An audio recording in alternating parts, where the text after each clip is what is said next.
The sand felt like fire under Lieutenant Sarah Chen's belly as she pressed herself deeper into the dune.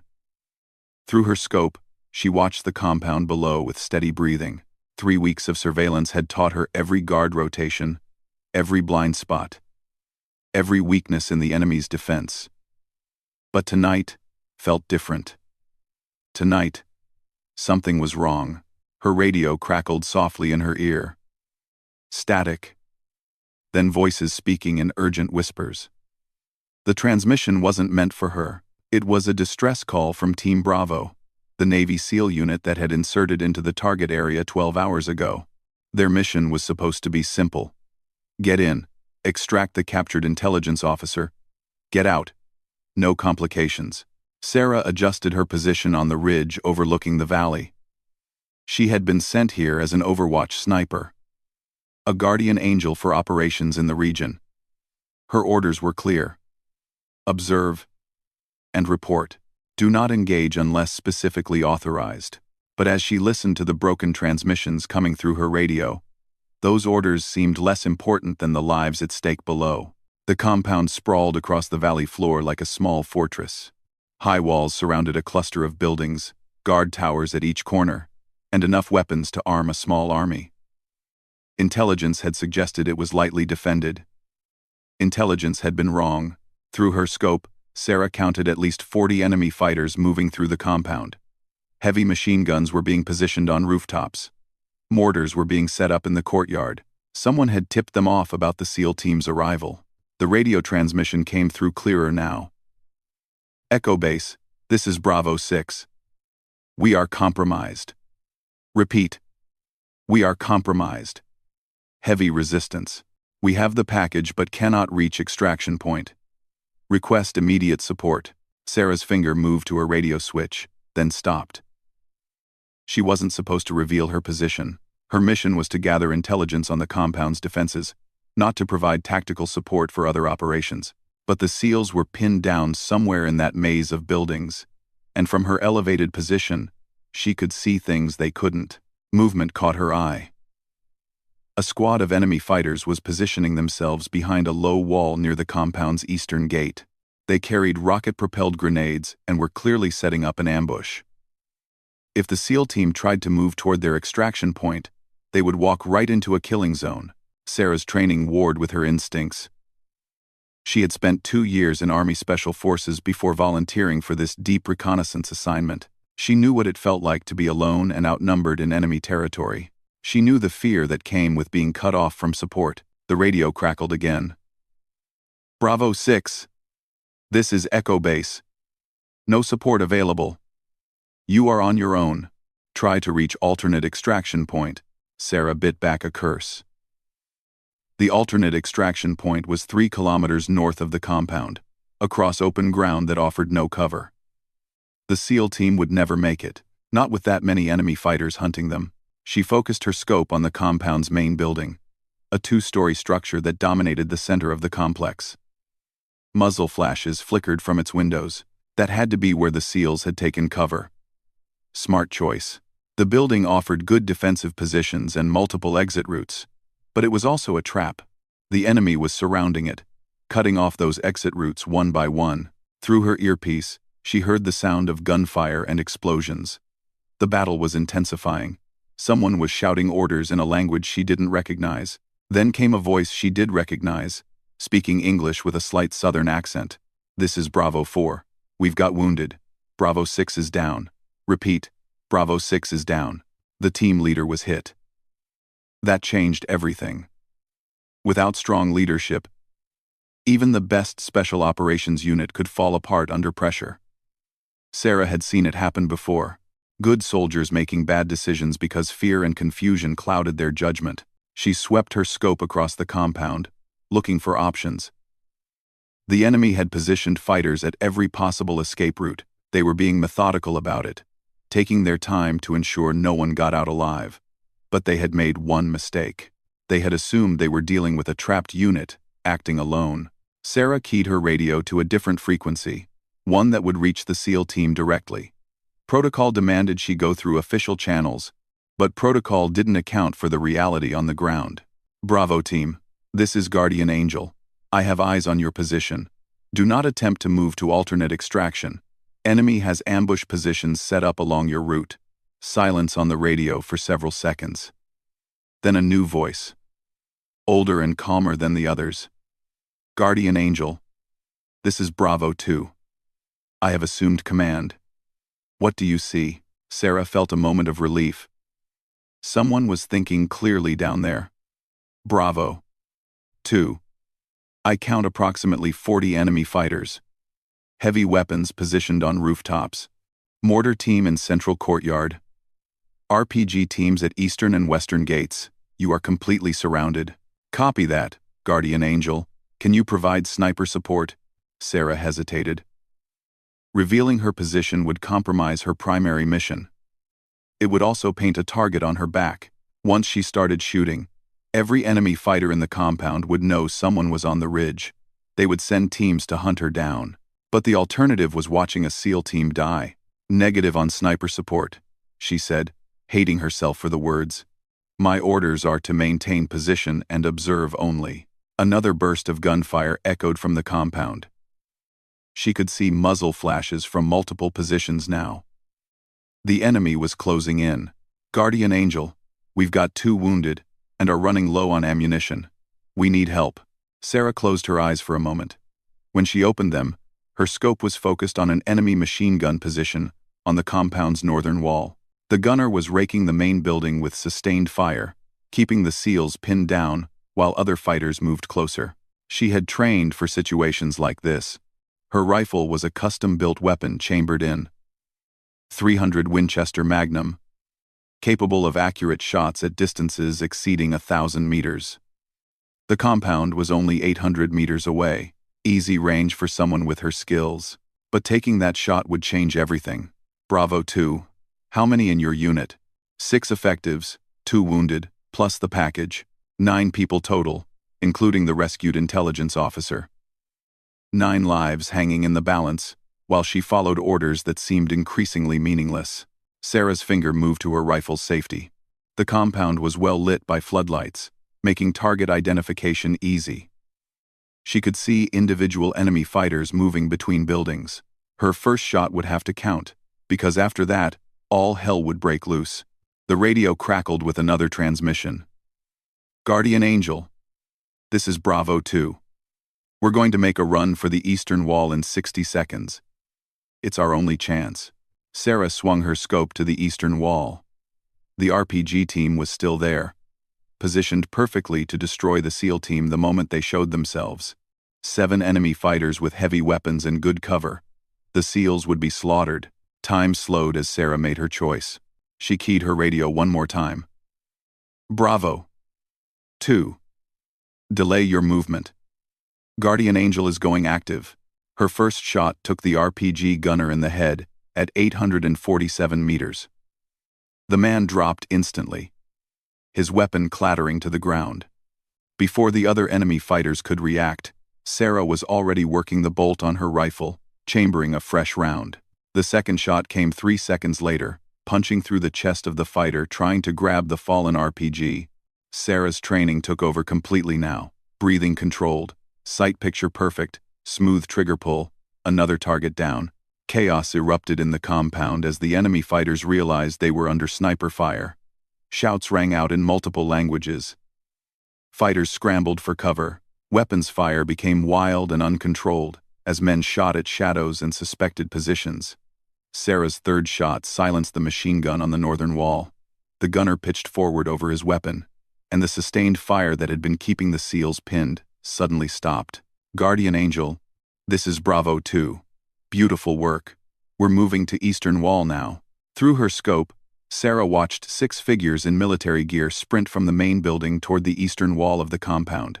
They moved with the fluid precision of elite soldiers, covering each other as they advanced. One man was being supported by 2 others, clearly wounded but still mobile. Enemy fighters tried to converge on their position, but Sarah's rifle spoke again. A fighter carrying an AK-47 spun and fell. Another, diving for cover behind a concrete barrier, took a round through the shoulder and rolled away screaming. The SEAL team reached the eastern wall, just as Sarah's radio crackled with a new transmission. But this wasn't from Bravo Team. It was from Echo Base. And the voice was not happy. Guardian Angel, this is Echo Base. Report your status immediately. We are detecting weapons fire at your location. Sarah ignored the transmission and focused on her scope. The SEAL team was at the wall, but they couldn't get over it. The wounded man was slowing them down, and enemy fighters were regrouping for a counterattack. Her 6th shot took down a fighter who was trying to flank the team from the south. Her 7th silenced another machine gun position. But she was running out of time. More enemy reinforcements were arriving, and some of them were starting to figure out where the sniper fire was coming from. Muzzle flashes appeared on the compound's western wall as several fighters opened fire in her general direction. The rounds fell short, but they were getting closer. Soon they would start sending teams to hunt her down. Guardian Angel, this is Bravo 2. We need to get over this wall. Can you provide covering fire for another 60 seconds? Sarah's ammunition was running low. She had started the mission with 20 rounds and had already fired 7, 13 left, and she needed to make every shot count. A new group of enemy fighters was moving toward the eastern wall, trying to cut off the SEAL team's escape route. Sarah put her scope on the lead fighter and squeezed the trigger. Miss. The shot went high, chipping concrete from the wall behind the target. She cursed under her breath and worked the bolt. Her next shot was perfect, dropping the lead fighter and causing the others to scatter for cover. But they were still coming, and there were too many of them. Guardian Angel, we're over the wall. Moving toward extraction point now. Thank you for the support. Relief flooded through Sarah as she watched the SEAL team disappear beyond the compound's eastern wall. They were out of immediate danger, but they still had 3 kilometers of open ground to cross before reaching safety. Her radio crackled again. Guardian Angel, this is Echo Base. You will answer immediately or face court-martial charges. Sarah keyed her radio and spoke calmly. Echo Base, this is Guardian Angel. Bravo team was under heavy fire and required immediate support. I provided covering fire to prevent friendly casualties. Guardian Angel, your orders were to observe and report only. You have compromised your position and exceeded your authority. Through her scope, Sarah could see enemy fighters searching the area where the SEAL team had escaped. Soon they would organize pursuit teams. The SEALs would need all the help they could get. Echo Base. Bravo team is moving toward alternate extraction point with wounded. Enemy is organizing pursuit. Recommend immediate helicopter support. Negative. No air support available. Guardian Angel, you will cease all engagement and return to base immediately. Sarah looked through her scope one more time. In the distance, beyond the compound's walls, she could see muzzle flashes moving through the darkness.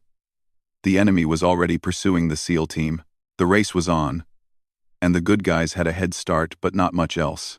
She gathered her equipment and began moving down from her position on the ridge. Her mission here was over.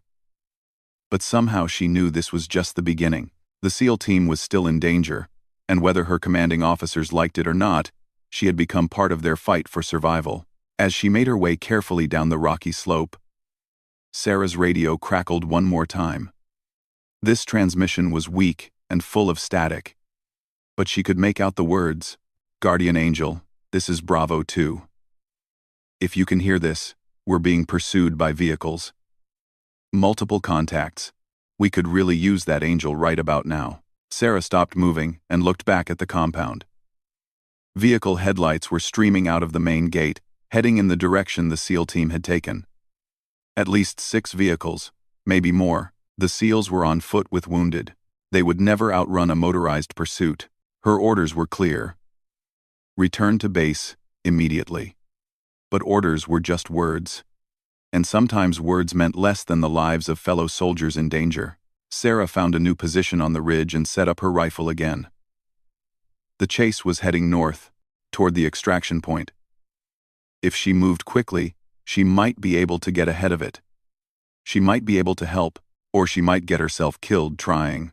But as she looked at the pursuing headlights growing smaller in the distance, Sarah realized she had already made her choice. Some battles were worth fighting, even if fighting them meant breaking every rule in the book. The desert floor was like running on broken glass. Every step sent sharp rocks skittering away, threatening to twist an ankle or reveal their position to the hunters behind them. Chief Petty Officer Marcus Rodriguez fought to keep his breathing steady as he helped carry Petty Officer Williams between himself and another SEAL. Williams had taken shrapnel in his left leg when the enemy's first mortar round had struck their initial position. The wound wasn't life-threatening, but it slowed them down, and in their current situation, being slow meant being dead. Rodriguez keyed his radio with his free hand. "Guardian Angel, this is Bravo 2. Still out there?" Static answered him. Either the sniper had moved beyond radio range, or something had happened to her. Rodriguez tried not to think about the second possibility. The woman had saved their lives back at the compound. Her covering fire had been the difference between escape and disaster. Behind them, the sound of vehicle engines grew steadily louder. 6 trucks full of enemy fighters, all armed and angry. They had tracked the SEAL team's movement from the compound and were closing the distance rapidly. Petty Officer Jackson, the team's communications specialist, jogged alongside Rodriguez. "Chief, we're still 2 clicks from the extraction point. At this pace, they'll catch us in 10 minutes. Rodriguez knew Jackson was right. They were moving too slowly, and the terrain offered little concealment. Rolling hills covered in sparse vegetation and scattered rocks. No trees, no buildings, no place to make a proper defensive stand. "Options?" Rodriguez asked. Seaman Davis, their demolitions expert, shifted the wounded intelligence officer he was carrying to a more comfortable position. The rescued man was conscious but weak from 3 weeks of captivity and interrogation. "We could set up an ambush. Use the C4 to create a choke point." "With what cover?" "They'll see us coming from a kilometer away." The radio crackled with a new transmission. It wasn't from their guardian angel. It was from Echo Base. And the news wasn't good. "Bravo 2, this is Echo Base. Extraction has been delayed. Helicopter developed mechanical problems. New extraction time is 0300 hours. Rodriguez checked his watch. It was currently 22:30. They had 4.5 hours to stay alive in hostile territory with wounded team members and no support. "Copy that, Echo Base. We'll find somewhere to wait." But even as he said it, Rodriguez knew there was nowhere to wait. The enemy would search every cave, every depression, every possible hiding spot in the area. They had numbers, vehicles, and local knowledge. The SEALs had training and determination. But that might not be enough. The sound of engines was getting closer. Rodriguez could see headlights now, bouncing and weaving as the vehicles navigated the rough terrain. Maybe 800 meters behind them and closing fast. "Chief," Williams said through gritted teeth, "leave me behind. Set up an ambush and leave me with extra ammunition. I can slow them down." "Not happening," Rodriguez replied immediately. "Nobody gets left behind." But privately, he was running out of ideas. They couldn't outrun the vehicles.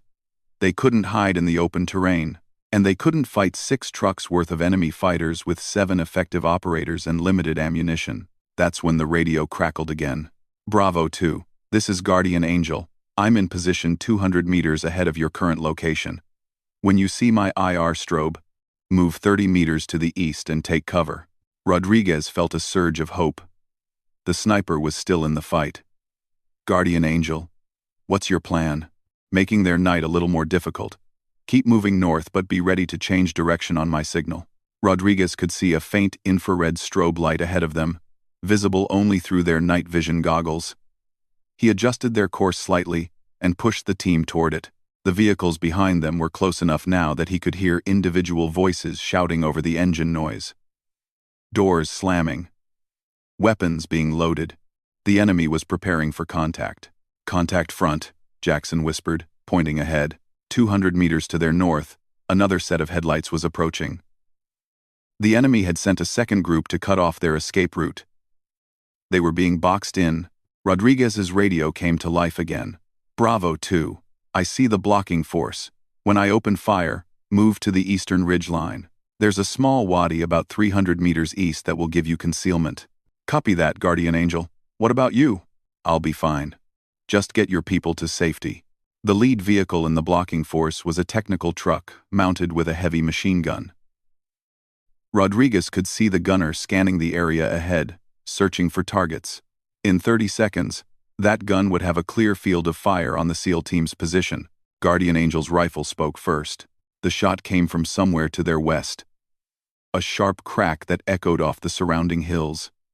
Through his night vision, Rodriguez saw the Technical's gunner pitch backward and fall from the vehicle. The truck swerved wildly as the driver tried to figure out where the shot had come from. "Move," Rodriguez ordered. The SEAL team changed direction immediately, angling toward the eastern ridgeline that Guardian Angel had indicated. Behind them, the pursuing vehicles accelerated, their drivers realizing that their prey was escaping the trap. A second rifle shot rang out. One of the blocking force vehicles suddenly veered off course, its front tire blown out. The truck rolled twice before coming to rest on its side. Men scrambled from the wreckage, some moving, others lying still. But the remaining vehicles were adapting quickly. Instead of bunching up and presenting easy targets, they spread out across the desert floor. The drivers began weaving unpredictable patterns to make themselves harder to hit. Rodriguez could see the wadi that Guardian Angel had mentioned. It was a dry creek bed that cut across the landscape like a scar. Not much cover, but better than running across open ground. 30 seconds to the wadi, he called to his team. That's when the machine gun opened fire. One of the pursuing vehicles had stopped and dismounted its crew. They had set up a PKM machine gun on a bipod and were laying down suppressing fire across the SEAL team's route. Tracer rounds streaked through the darkness, coming uncomfortably close to the running figures. Jackson stumbled and went down hard. For a terrifying moment, Rodriguez thought he had been hit. But the communications specialist rolled and came back to his feet, cursing but still moving. Guardian Angel's rifle cracked again. The machine gun fell silent. But there were still plenty of enemy fighters out there, and they were getting smarter about using cover and concealment. The SEAL team reached the wadi and dropped into the shallow depression. It was maybe 3 feet deep and littered with rocks and debris from old flash floods. Not much protection, but it would have to do. Rodriguez positioned his men along the depression, creating a defensive line facing both north and south. The wounded intelligence officer was placed in the center with Williams, who was still able to fight despite his leg injury. "Guardian Angel, we're in position. What's your status?" "I'm moving to a new position. They've figured out my general location and are sending people to find me. I can see at least 12 fighters on foot heading your way from the south." Rodriguez raised his rifle and peered through his night vision scope. He could see movement in the distance, figures weaving between the scattered rocks as they approached the wadi. "How much ammunition do you have?" he asked the sniper. "Enough for now, but I'm going to be busy for the next few minutes. You're on your own until I can reposition." The first enemy fighters appeared at the edge of effective rifle range. Rodriguez held his fire, waiting for them to come closer. Ammunition was precious, and every shot needed to count. Davis had set up his M249 squad automatic weapon at the northern end of their position. Jackson was to the south with his M4 rifle. The wounded Williams had propped himself against the side of the wadi with his weapon trained on the western approach. "Contact south," Jackson whispered. 6 targets, 300 meters. Rodriguez could see them now through his scope. Enemy fighters moving in a skirmish line, using proper tactical spacing and cover. These weren't untrained militia. They were experienced soldiers who knew what they were doing. "Contact north," Davis called softly. Multiple targets approaching from the blocking force position. They were being attacked from 2 directions simultaneously. Classic tactics for dealing with a trapped enemy force. Pin them in place with fire from one direction, while assaulting from another. Rodriguez made a quick tactical decision. "Davis, you take the north. Jackson and I will handle the south. Williams, watch our 6 in case they try to flank us." The first shots came from the enemy fighters to the south. Rifle rounds cracked overhead, sending chips of rock flying from the edge of the wadi. The range was still long, but they were walking their fire closer with each volley. Rodriguez waited until the enemy fighters were within 200 meters before opening fire. His first shot dropped a man who was trying to bound between covered positions. The second wounded another fighter and sent him scrambling for better cover. Jackson's rifle joined in, precise shots that forced the enemy to slow their advance. But there were too many of them. and they were spreading out to avoid presenting concentrated targets. From the north, Davis's SAW began chattering in controlled bursts. The heavy machine gun was perfect for suppressing multiple targets. But Rodriguez could hear by the sound of fire that Davis was facing significant opposition. "Chief, we've got problems up here," Davis called. "At least 8 fighters with RPGs. They're setting up for a coordinated assault." RPGs meant the shallow wadi would become a death trap. The rocket-propelled grenades would explode above their position, raining deadly fragments down on anyone in the depression. That's when Guardian Angel rejoined the fight. Her first shot came from a completely different position, much closer than before. One of the RPG teams to the north simply disappeared in a cloud of dust and debris. She had hit their ammunition, causing a secondary explosion that took out 3 fighters at once. "Bravo 2. I'm in position to support. Give me targets." Rodriguez had never been so happy to hear someone's voice. "Guardian Angel? We have multiple RPG teams to the north and a skirmish line advancing from the south. I see them. Focus on the south. I'll handle the north." The sniper's rifle began speaking in a steady rhythm. Not the rapid fire of an automatic weapon, but the measured cadence of a precision shooter picking targets with deadly accuracy. Each shot was followed by screams or shouts of confusion from the northern assault force. Rodriguez and Jackson concentrated their fire on the southern approach. The enemy fighters there had closed to within 100 meters and were preparing for their final assault. Too close for comfort, but still manageable if they could maintain their ammunition supply. Williams, despite his wound, spotted movement to the west. "Contact, left. 2 fighters, trying to flank us." The injured SEAL opened fire with his sidearm, accurate shots that forced the flanking fighters to take cover behind a large boulder. But his position was exposed, and return fire quickly zeroed in on his location. A bullet struck the rock inches from Williams's head, showering him with stone fragments. He rolled deeper into the wadi, blood streaming from multiple small cuts on his face. "I'm okay," he called, though his voice suggested otherwise. The situation was deteriorating rapidly. They were outnumbered, running low on ammunition, and facing attack from multiple directions. Even with Guardian Angel's support, it was only a matter of time before the enemy fighters overwhelmed their position. Rodriguez keyed his radio desperately. "Echo base. This is Bravo 2. We are in heavy contact and require immediate support." "How copy?" "Bravo 2. This is Echo base. No support available. Maintain position until extraction time." Easy for them to say from their comfortable command post. Rodriguez wanted to tell them exactly what he thought about their lack of support. But training and discipline kept him focused on the immediate problem. "Guardian Angel, we can't hold this position much longer. Any suggestions?" The sniper's voice was calm despite the chaos around them. "I'm working on something. Give me 2 minutes." 2 minutes felt like an eternity when rifle rounds were snapping overhead and enemy fighters were closing in from 3 directions. Rodriguez checked his ammunition. 2 magazines left. Jackson was down to 1. Davis was still firing controlled bursts, but the SAW would run dry soon. The wounded intelligence officer they had rescued was trying to help by spotting targets, but he was weak and disoriented. 3 weeks of captivity had taken a serious toll on his physical condition. "Movement to the east," the rescued officer called out weakly. Rodriguez swung his rifle toward the eastern approach. More enemy fighters were moving to complete the encirclement. Soon, there would be nowhere left to run. That's when the first explosion lit up the night sky. Guardian Angel hadn't been repositioning for a better shooting angle. She had been moving to set up something much more dramatic. The explosion came from the area where the enemy vehicles were parked, a massive fireball that sent debris flying in all directions. A second explosion followed seconds later. Then, a third. Vehicle fuel tanks were detonating in a chain reaction that turned the enemy's transportation into a blazing inferno. The effect on the attacking fighters was immediate.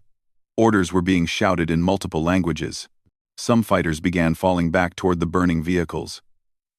Others seemed confused about whether to continue the attack or deal with the new crisis behind them. Guardian Angel's voice came through the radio with what might have been satisfaction. "Bravo 2. Their ride home just got a lot more complicated. I suggest we take advantage of the confusion." Rodriguez didn't need to be told twice. All units. We're moving north toward the extraction point. Davis. Take point. Jackson. Help me with Williams. The SEAL team climbed out of the wadi and began moving again, using the chaos created by the burning vehicles as cover for their movement. Behind them, the enemy fighters were dealing with secondary explosions and wounded comrades. But Rodriguez knew their advantage wouldn't last long. Professional soldiers adapted quickly to changing circumstances.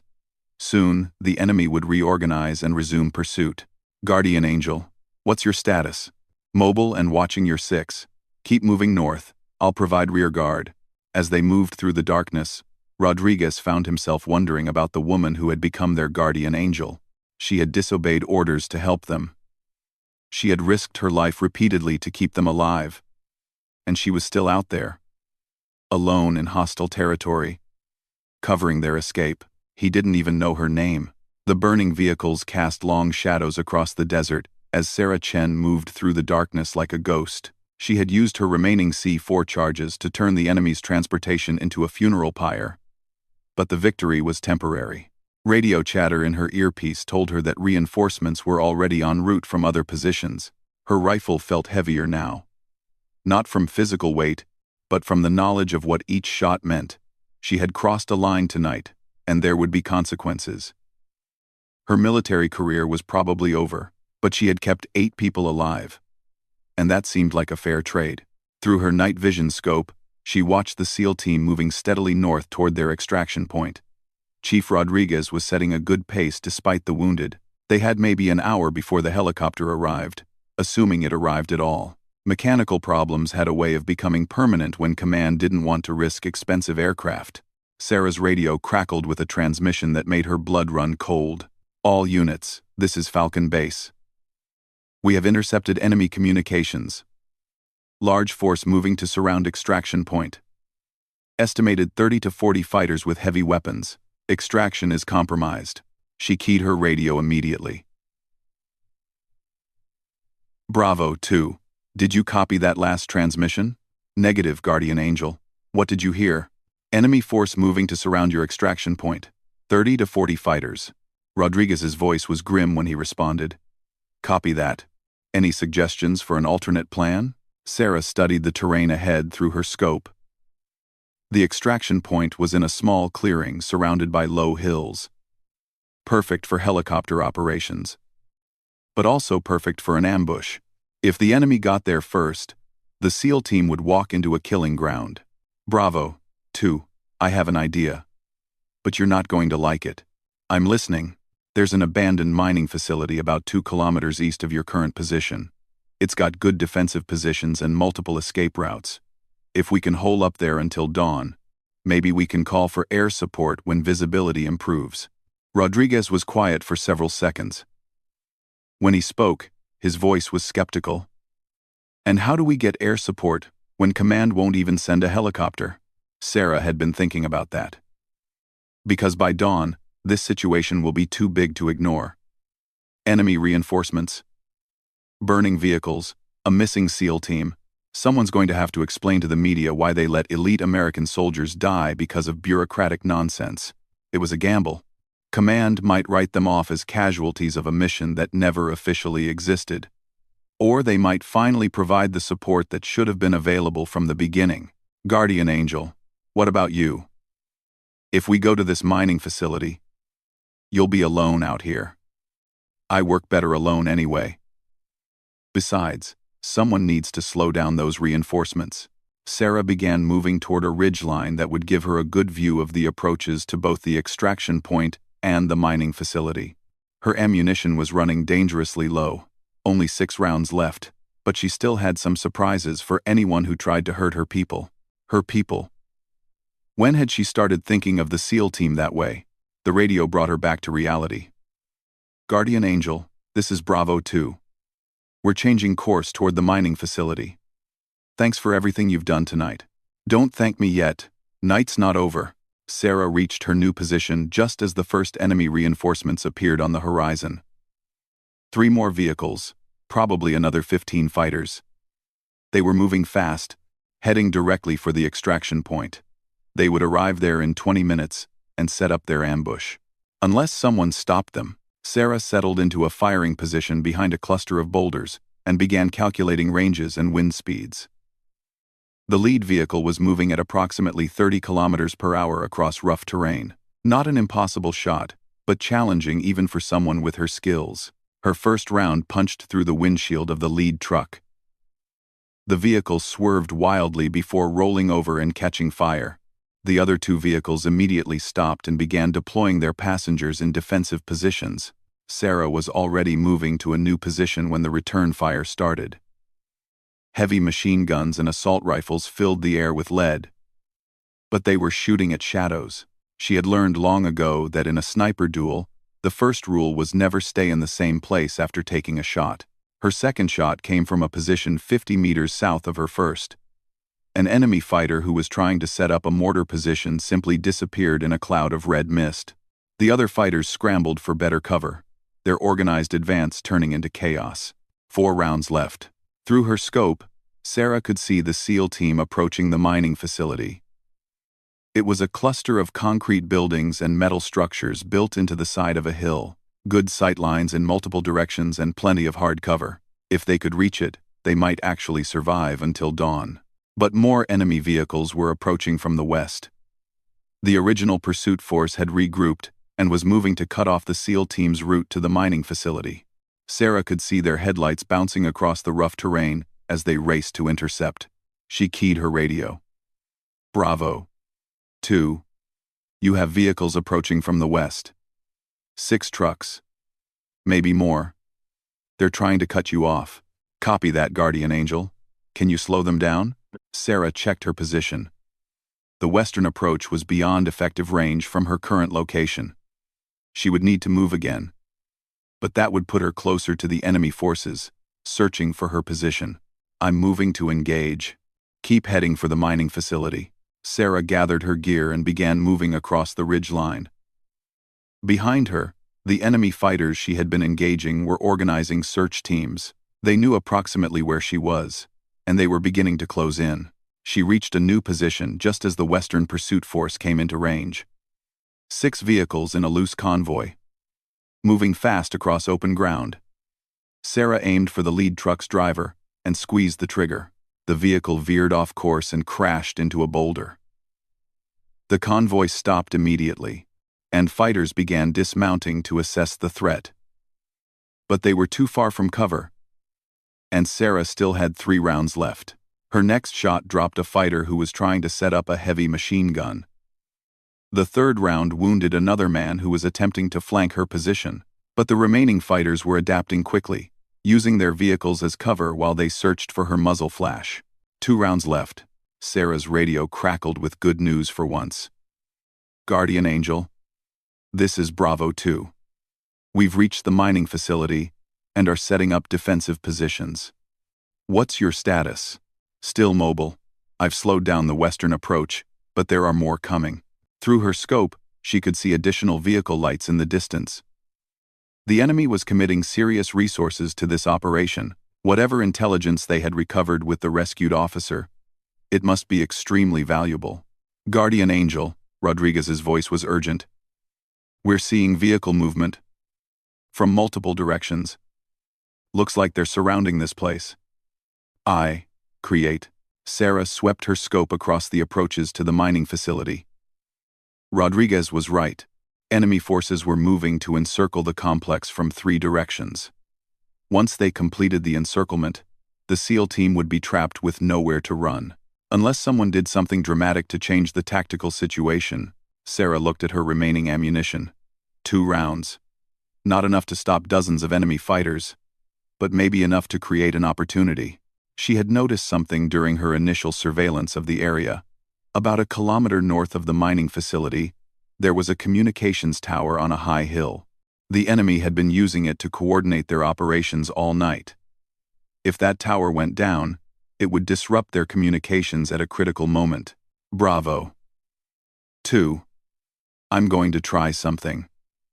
When you see fireworks to the north, be ready to break contact and move toward the original extraction point.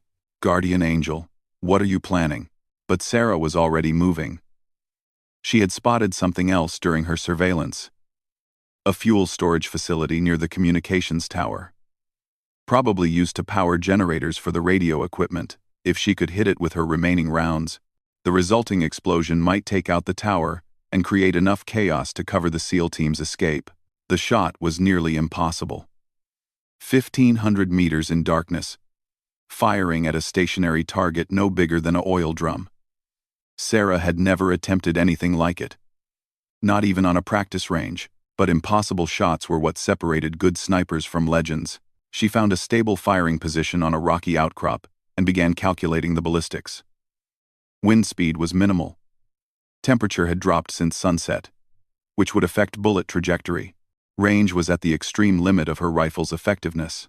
Through her scope, she could barely make out the fuel storage tanks near the base of the communications tower. Two cylindrical shapes that might contain diesel fuel or gasoline. Either would burn spectacularly if she could hit them. Sarah controlled her breathing and aligned her crosshairs carefully. Her finger moved to the trigger with the smooth pressure that had been drilled into her through thousands of hours of training. The rifle bucked against her shoulder. Through her scope, she watched the tracer round arc through the night sky like a falling star. For a moment, nothing happened. Sarah thought she had missed, that her impossible shot had fallen short or wide of the target. Then the world exploded. The fuel storage tanks went up in a massive fireball that lit up the entire valley. The explosion was so powerful that Sarah felt the shockwave from over a kilometer away. Secondary explosions followed as other equipment near the tower caught fire and detonated. The communications tower itself swayed like a tree in a hurricane before toppling over, its metal structure crashing down the hillside in a cascade of sparks and debris. Sarah's radio immediately came alive with confused transmissions in multiple languages. Enemy commanders trying to re-establish contact with their units. Fighters asking for orders. Complete chaos across the enemy communication network. Bravo 2, this is Guardian Angel. Move now while they're confused. Head for the original extraction point. Copy that, Guardian Angel. Outstanding work. What about you? Sarah chambered her final round and began moving toward the mining facility. The explosion had created a perfect distraction. But it had also revealed her general position to every enemy fighter in the area. She could already see search teams moving in her direction. I'll catch up. Just get to the extraction point. But Sarah knew she probably wouldn't catch up. With enemy forces converging on her position and only one round left, her chances of survival were minimal. She had played all her cards and won the hand, but the game was far from over. As she moved through the darkness, Sarah's radio crackled one final time. It wasn't a transmission from the SEAL team or from Echo Base. It was a new voice, calm and professional. Guardian Angel, this is Rescue 6. We are inbound to your location with close air support.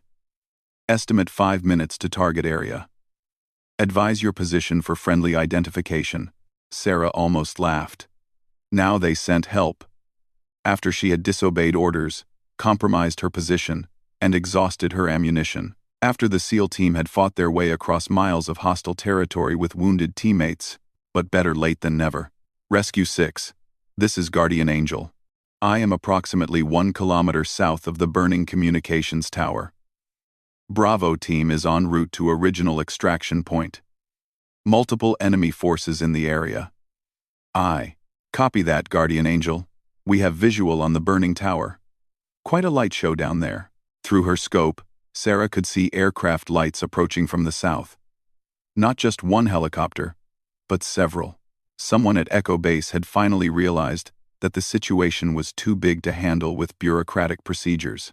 The first helicopter was a Apache gunship, its chin-mounted cannon already searching for targets. Behind it came a Black Hawk transport helicopter, presumably for the extraction, and behind that, another Apache for good measure. Sarah keyed her radio one more time. Rescue 6. Enemy vehicles approximately 2 kilometers east of my position. Multiple dismounted fighters in the area of the mining facility. Copy that, Guardian Angel. We see them. The Apache's cannon opened fire with a sound like tearing canvas. Tracer rounds reached down from the sky like the finger of an angry god, turning enemy vehicles into scrap metal and flames. Secondary explosions lit up the night as fuel tanks and ammunition supplies detonated. Sarah found herself grinning as she watched the air support systematically destroy the enemy forces that had been hunting them all night. The tables had turned completely. The hunters were now the hunted, and they were outmatched by superior firepower and technology. Her radio came alive again. "Guardian Angel, this is Bravo 2. We're at the extraction point. Where are you?" Sarah looked around at her position. She was still over a kilometer from the extraction point, with unknown numbers of enemy fighters between her and safety. But the helicopters had changed everything. The night belonged to the good guys now. "Bravo 2, I'm en route to your location. Save a seat for me." As Sarah made her way toward the extraction point, she thought about the report she would have to write when this was over. How did you explain disobeying direct orders to save lives? How did you justify compromising an intelligence mission to help people you had never met? Maybe you didn't explain it. Maybe you just did what was right and accepted the consequences. Through her night vision goggles, she could see the Black Hawk helicopter landing in the extraction clearing. Figures in military gear were running toward it, supporting wounded teammates. The mission was almost over. Sarah's radio crackled one final time. "Guardian Angel, this is Bravo 2. We're not leaving without you. What's your ETA?" She checked her position and quickened her pace. 2 minutes. "Don't wait for me if you get contact." "Negative. We all go home together." Sarah smiled as she ran through the darkness toward the waiting helicopter. Maybe her military career was over. Maybe she would face court-martial charges for disobeying orders. But she would face them knowing she had done the right thing. And that was something worth more than any medal or promotion.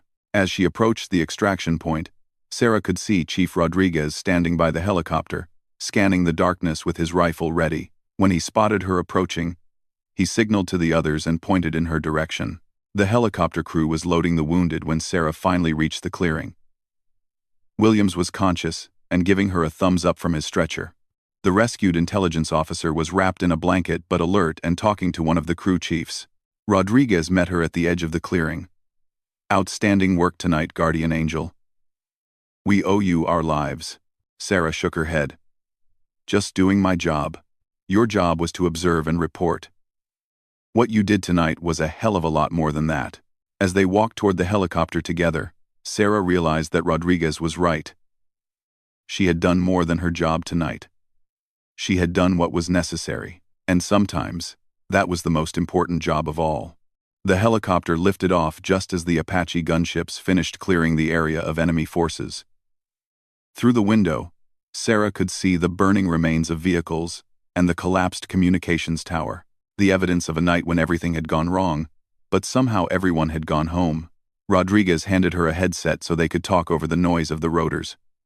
"What's your real name, Guardian Angel?" "Lieutenant Sarah Chen, Army Special Forces." "Well, Lieutenant Chen, if you ever want to try out for the Navy, I know some people who would be very interested in meeting you." Sarah laughed for the first time in hours. "Thanks, Chief. But I think my Navy days just ended before they started." As the helicopter flew through the pre-dawn darkness toward safety, Sarah closed her eyes and tried to process everything that had happened. She had broken rules, disobeyed orders, and probably ended her military career. But she had also saved lives and completed a mission that had seemed impossible. In the end, that seemed like a pretty good trade. When the helicopter landed at the forward operating base, Sarah was surprised to see a full debriefing team waiting for them. Officers from multiple services, intelligence analysts, and even what looked like a general or two. This mission had attracted serious high-level attention. As they walked across the landing pad, Rodriguez fell into step beside her. "Whatever happens in those debriefing rooms, remember that you saved 8 lives tonight. Don't let them make you forget that." Sarah nodded and followed the others toward the waiting officers. She had no idea what would happen next, but she was ready to face whatever consequences came from her decision to answer a distress call with action instead of procedure. Some choices were worth making, regardless of the cost. Tonight had been proof of that.